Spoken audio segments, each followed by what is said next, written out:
Welcome to Threads of Truth, the podcast where real-life mysteries meet internet speculation. Today's mystery doesn't begin with a disappearance, but with a man who suddenly appears. It's a fascinating starting point, isn't it? Yeah. Usually we're looking for someone gone, but here, someone arrived. Exactly. Let's unpack this. Imagine waking up one day not just disoriented, but with absolutely no idea who you are. Your name, your family, your entire past completely gone. Every memory of your life before that moment just erased. It's almost impossible to truly conceive of. And this isn't some chilling fictional plot twist from a movie. This is the true, perplexing story of Benjamin Kyle. Benjamin, with an A. He was quite insistent on that spelling later on. Right, Benjamin Kyle. For over a decade, he was, in his own poignant words, a ghost in his own life. A man without a history, without a social security number, without any family to claim him. Utterly alone in that sense. Today, we're embarking on a deep dive into the extraordinary mystery of a life seemingly wiped clean, and how an unexpected online community, alongside groundbreaking technology, ultimately helped him find the one thing he desperately craved: his true identity. What's truly fascinating here, and what immediately sets Benjamin Kyle's case apart, is how it completely flips the script on our conventional understanding of a mystery. Yeah, it really does. We're so accustomed to narratives about someone vanishing, someone being reported missing, leaving behind clues for us to follow. But this is the opposite. Someone materializing seemingly out of thin air. Exactly. With absolutely no prior record, no digital footprint, no paper trail, nothing. It raises a truly profound question, one that resonates deeply in our hyper-connected, documentation-reliant society. How does one even begin to exist, to function, to even prove their existence in the modern world without a past? It's a fundamental question. His case wasn't just a personal tragedy. It inadvertently served as a stress test for our societal infrastructure, didn't it? Completely. It revealed how profoundly unprepared we are for individuals who simply fall off the grid through no fault of their own. Yeah, prior to Benjamin, there was no clear established protocol for how an entirely undocumented adult could establish basic legal existence. It's a fundamental flaw, really. A flaw in the fabric of modern bureaucracy that his story vividly brought to light, challenging our very understanding of what constitutes identity itself. Our story, or rather the known story of Benjamin Kyle, begins in a place so mundane it almost defies belief, behind a Burger King dumpster in Richmond Hill, Georgia. Not exactly where you'd expect an international mystery to start. Definitely not. It was a sweltering late summer morning, August 31st, 2004. Employees arriving for their shift made this discovery. And it was a shocking one. On that particular day, a man was found unconscious, naked, and severely sunburned. Just terrible conditions. And the Burger King employees who discovered him also noted, quite chillingly, that he was covered in hundreds of red ant bites. Oh, that detail always gets me. It just paints such a stark picture of vulnerability. Absolutely. Someone left exposed, helpless for a significant period in that blistering Georgia heat. But beyond the environmental exposure, what was most critical were the signs of severe blunt force trauma. Right, the injuries. He had sustained, specifically, 3 distinct impressions on his skull, clear indicators that he had been severely beaten. 3. Wow, so this wasn't just a fall or something accidental?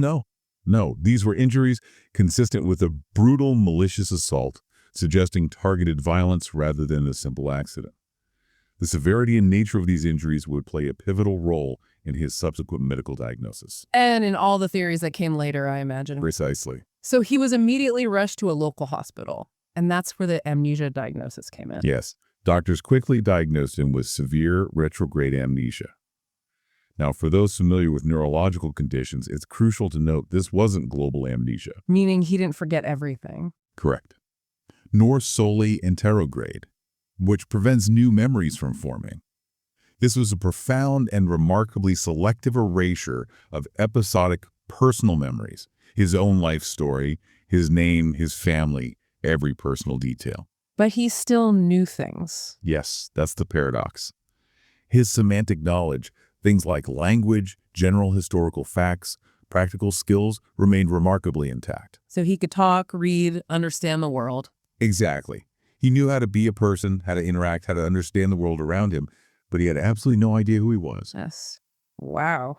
A vessel of general knowledge, but empty of his own story. A very apt description. The hospital staff, with no name to call him, initially dubbed him Burger King Doe. BK Doe. Practical, I guess. Understandable in the circumstances. It was from those initials, BK, that he later chose the name Benjamin Kyle. His first step towards finding an identity, even a chosen one. Although, as we mentioned, he later insisted on the unusual spelling Benjamin with an A. That little detail. It's interesting, isn't it? It hints at a personality still there, despite the memory loss. It does.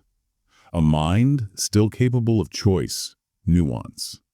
And in another remarkable detail, he even had a fragmented memory, a persistent feeling that made him believe he was born on August 29th, 1948. And that date turned out to be significant later. Extremely significant, almost perfectly accurate, as we'll discover. He even had the curious thought that this made him exactly 10 years older than Michael Jackson. A strange little anchor in the middle of that void. Perhaps.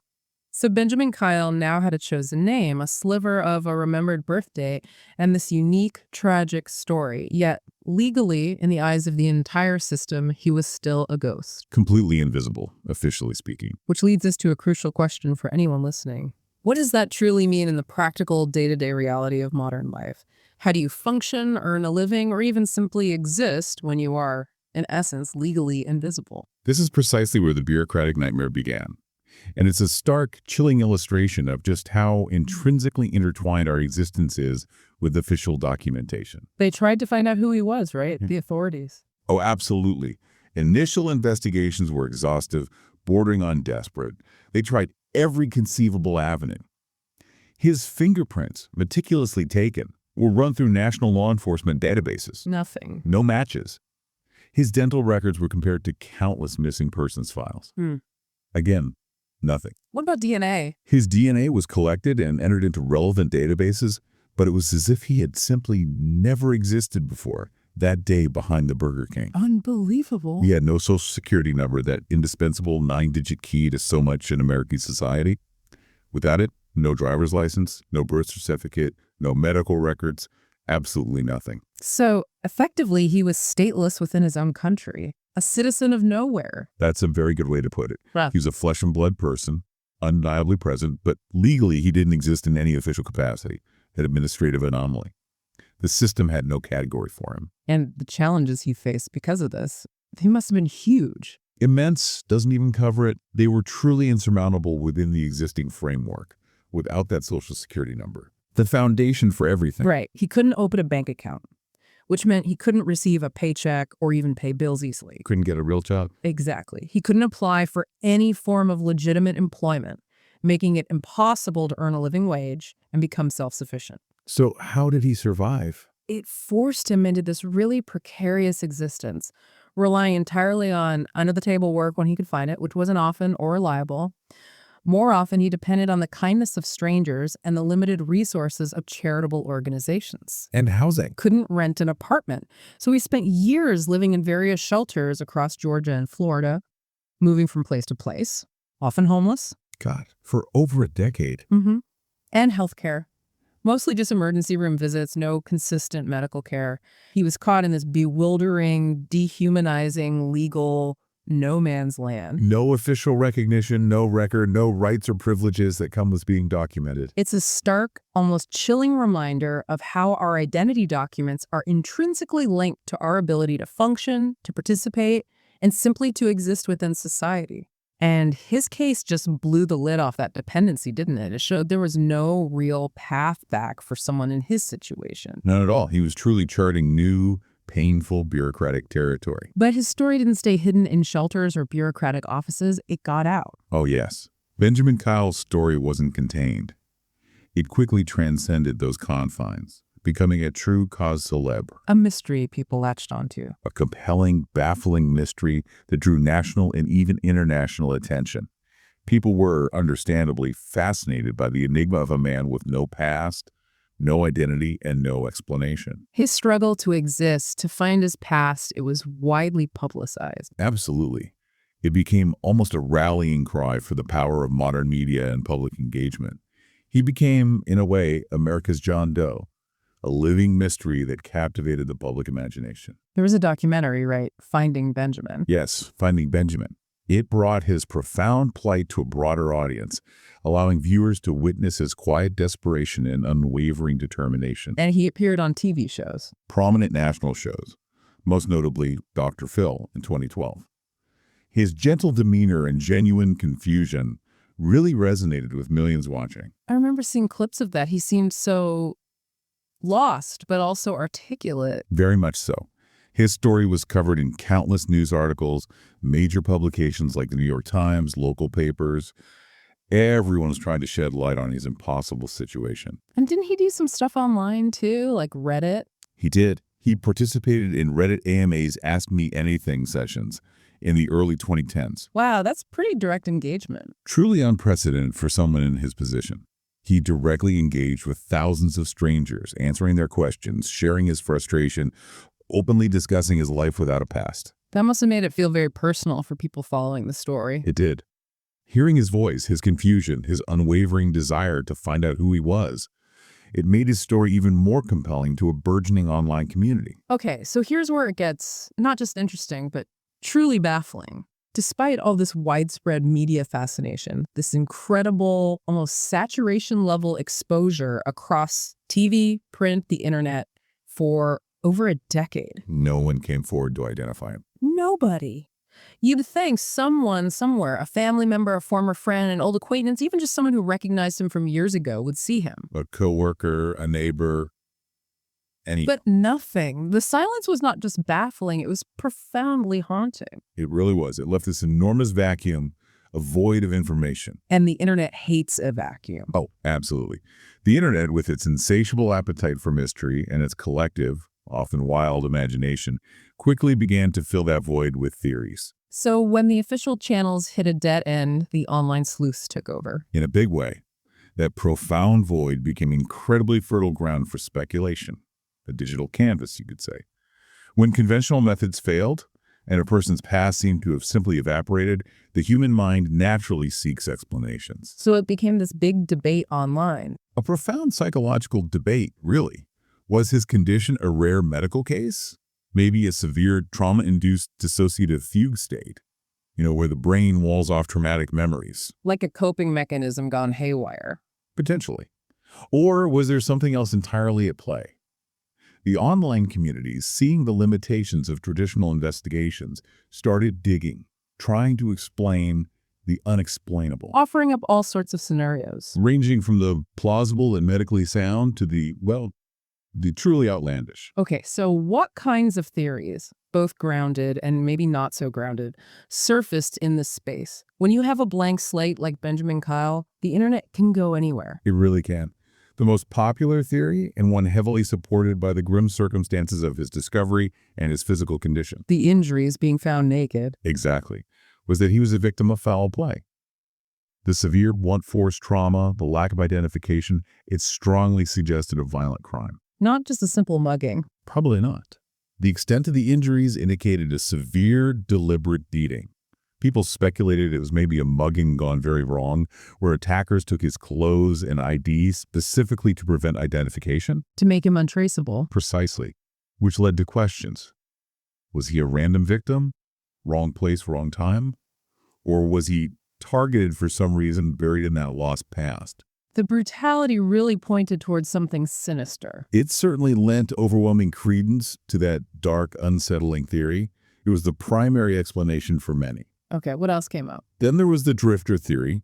Some people believed he was maybe homeless or someone who had intentionally chosen to live off the grid for a long time. Actively disconnecting from his past before the amnesia. That was the idea. This theory suggested his amnesia was an unfortunate accident, maybe linked to his lifestyle, but that lifestyle itself was a choice. Perhaps he'd intentionally cut ties years before. Which could explain why no one reported him missing, right? Exactly. Yeah. That was the compelling part of this theory. If he had been estranged from his family for years, intentionally off the grid, his disappearance wouldn't raise alarms. Did anything ever back that up?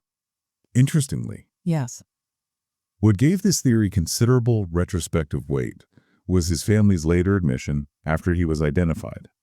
They did believe he was voluntarily estranged for a significant period before 2004. Wow. So it fit that narrative in a way, of voluntary separation tragically compounded by trauma. It seems plausible. It speaks to the complexities of life and relationships, doesn't it? Definitely. Okay, so foul play, drifter.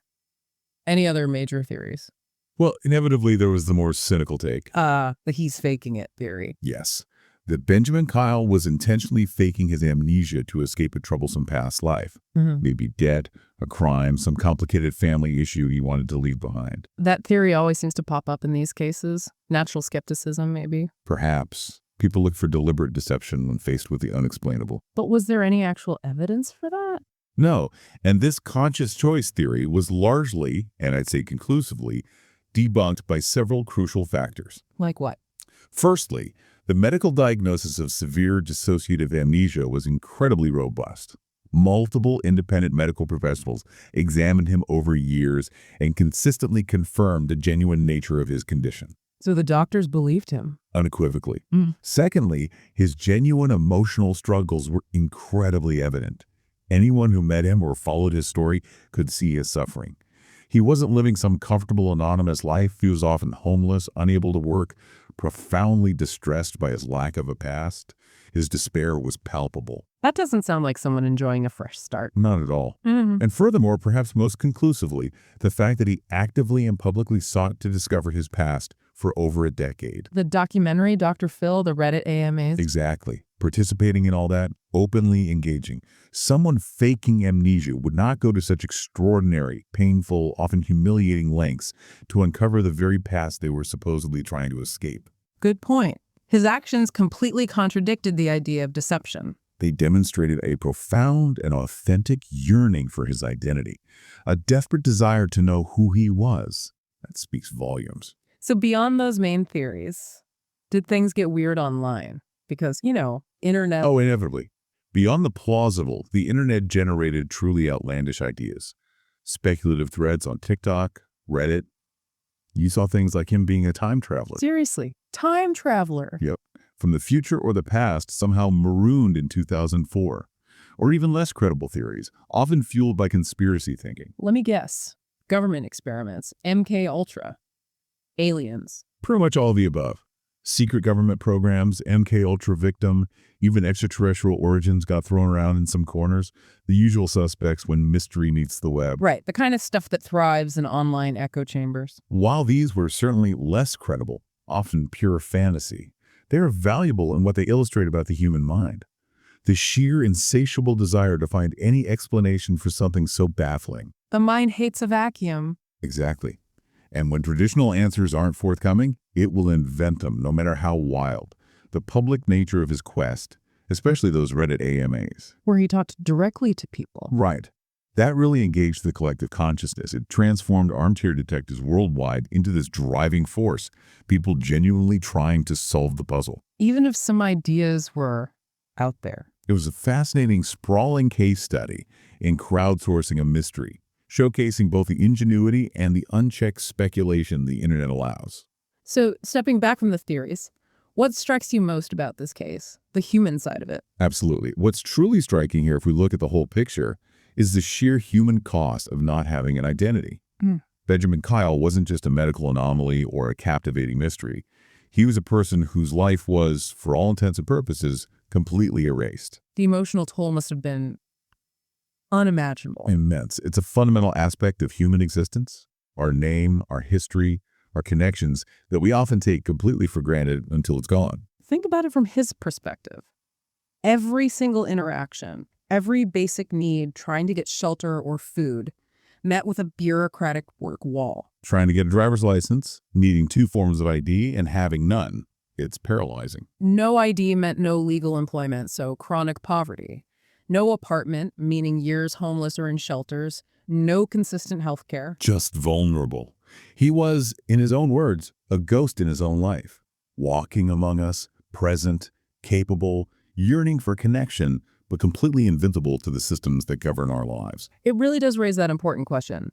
How does our society, so dependent on documentation and records, treat individuals who simply don't have them? What safety nets exist? Or, more accurately, don't exist. His case exposed a profound and systemic gap. There was no clear pathway for someone like him to regain identity, especially with no prior records matching anywhere. A gap he fell right into. Deeply. But his case is also a powerful testament to how far online communities and modern technology have come, especially in solving these kinds of cold cases. Right, because for over a decade, nothing worked. Traditional methods failed. And the internet, in many ways, became his only real family, his only consistent hope. He leveraged that collective intelligence, that empathy. People wanted to help him, even amidst the wild theories. And that's where the technology piece comes in, right? The DNA. Indeed. This is precisely where genetic genealogy enters the picture. A true game changer. Tell us about that. How did it finally break the case? In 2015, a nonprofit organization called the DNA Doe Project got involved. They specialize in using advanced genetic testing and sophisticated genealogical research to identify unknown individuals, often cases cold for decades. So they do more than just check police databases. Much more. This was the true turning point. The DNA Doe Project took Benjamin's DNA profile and uploaded it to public genealogy databases. Like the ones people use for family history research, Ancestry, 23andMe, those kinds of things. Similar databases, specifically ones like GED Match, where users voluntarily upload raw DNA data from various testing companies to find relatives. Unlike forensic databases, which look for direct matches, these public platforms allow genealogists to build complex family trees by identifying distant cousins as second, third, even fourth cousins. So they work backwards through generations. Exactly.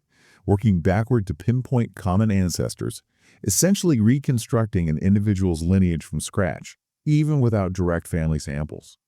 It's investigative genealogy, building a bridge between the unknown and the known. A bridge that traditional police work couldn't build here. Correct. It opened a door that had been firmly shut for 11 years. And the results Were, quite frankly, breathtaking. A testament to this new technology. A skilled genealogist working diligently with the DNA Doe Project found a series of close matches to a family in Indiana. Indiana, not Georgia. Indiana. And they were able to meticulously trace his family tree, painstakingly piecing together generations of connections. Until they found him. Until they found him. The breakthrough came on September 17th, 2015. Wow. So after 11 years. After 11 long, agonizing years of being a man without a name, Benjamin Kyle was definitively identified as William Burgess Powell. William Burgess Powell. Born in Lafayette, Indiana, on August 29th, 1948. August 29, 1948. That's the exact date he remembered. The exact date. That fragmented memory, that persistent feeling he had, was accurate. A stunning confirmation. Unbelievable. After 11 years, America's John Doe finally had a name. A name, a family, and a confirmed past. An incredible emotional moment for everyone who followed his story. A powerful validation of his perseverance and the community that rallied around him. So what happened then? Did he reconnect with his family? Yes, the reunion was incredibly poignant and, as you might imagine, complex. His brothers stated publicly that he had been missing for over a decade. They thought he was dead. They had assumed he was deceased, yes. They'd even placed his name on their mother's tombstone. Oh my goodness. The shock must have been immense. Understandably, yes. Shocked beyond measure to learn he was alive, let alone that he'd been living as this national mystery figure. And did they shed any light on why he disappeared originally, before the amnesia? Well, connecting back to that drifter theory, the family did indicate they believed he had become estranged from them years prior to 2004. So there was a period of separation even before the trauma. But the full details remain largely private. Which is understandable. Completely. With his true identity, as William Powell confirmed, he could finally tackle those bureaucratic hurdles. Get his social security number. Finally. And other essential documents. Allowing him to legally work, get health care, participate in society properly for the first time in over a decade. And he reunited with his brothers. A profoundly emotional moment, no doubt, after so many lost years. But as you said, the story doesn't just wrap up neatly. No clean resolution. Not entirely. And that's what's so compelling, still. The full story of his life before 2004, the details surrounding his initial disappearance, the exact circumstances that led him to that Burger King dumpster. They've kept that private. Yes. William Powell and his family have chosen, quite understandably, not to disclose many of those details. It highlights the right to privacy, even after such a public struggle. So we still don't know exactly what happened to him. The assault, why he vanished. We don't. The resolution answered the fundamental, agonizing question of who he was, but many profound questions about why and how still linger. A permanent shadow of mystery remains around his extraordinary journey. Unlike some cases where you find out the whole backstory. Right. Sometimes, even with groundbreaking solutions like DNA genealogy, not every piece of the puzzle falls into place. Some secrets remain. This deep dive into the story of Benjamin Kyle, or William Powell, it really leaves us with a truly provocative thought. If you lost your memory tomorrow, completely wiped clean, how long would it take someone to find you in today's world? It's a chilling thought experiment, isn't it? Makes you reconsider identity, connection, our digital footprints. Thank you for tuning in to Threads of Truth. We hope this exploration into Benjamin Kyle's extraordinary journey has given you a new perspective on identity, memory, the incredible power of human connection, and the surprising impact of modern technology in solving the seemingly unsolvable. It really is a case that touches on so many fundamental aspects of being human in the modern age. We appreciate you listening. Next time on Threads of Truth, we explore the mysterious disappearance of Phoenix Colden, a bright, athletic college student who vanished from her driveway, leaving her car running and her family with more questions than answers.